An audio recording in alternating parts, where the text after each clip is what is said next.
అశ్వత్థామ ఎవరు? ఇప్పుడు అతను ఎక్కడుంటాడు? అశ్వత్థామ మహాభారతంలో ఒక గొప్ప యోధుడు. అండ్ అలాగే అశ్వత్థామ సప్త చిరంజీవుల్లో ఒకడు. అండ్ అశ్వత్థామ శివుని యొక్క అంశతో జన్మించాడు. అండ్ అలాగే పాండవుల గురువైన ద్రోణాచార్యుడి యొక్క ప్రియపుత్రుడు. మహాభారత యుద్ధం తర్వాత అశ్వత్థామ పాండవ కుమారులైన ఉపపాండవులను చంపడం, ఉత్తర కడుపులో ఉన్న పరీక్షిత్ పై బ్రహ్మాస్త్ర ప్రయోగించడం వల్ల 3000 ఏళ్ల పాటు కుష్ఠిరోగంతో అండ్ అలాగే కలియుగాంతం వరకు జీవించమని శ్రీకృష్ణుడు శాపం ఇచ్చాడు. అండ్ ఇప్పుడు అశ్వత్థామ ఎక్కడున్నాడు అండ్ అతన్ని కలిసిన వ్యక్తులు ఎవరో తెలుసుకుందాం రండి. And number 1, pilot Baba and Ashwatthama story. Pilot Baba, ఈయన అసలు పేరు కపిల్ సింగ్.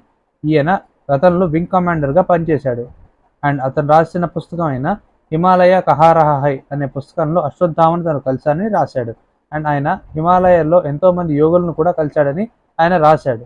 పైలట్ బాబా తన పుస్తకంలో ఏం రాశాడో తెలుసుకుందాం రండి. ఒకసారి పైలట్ బాబా అండ్ అతని గురువు పహారీ బాబా ఇద్దరూ కలిసి ఎంతో పవిత్రమైన నర్మదా పరిక్రమ యాత్రని ప్రారంభించాడు. అండ్ అలాగే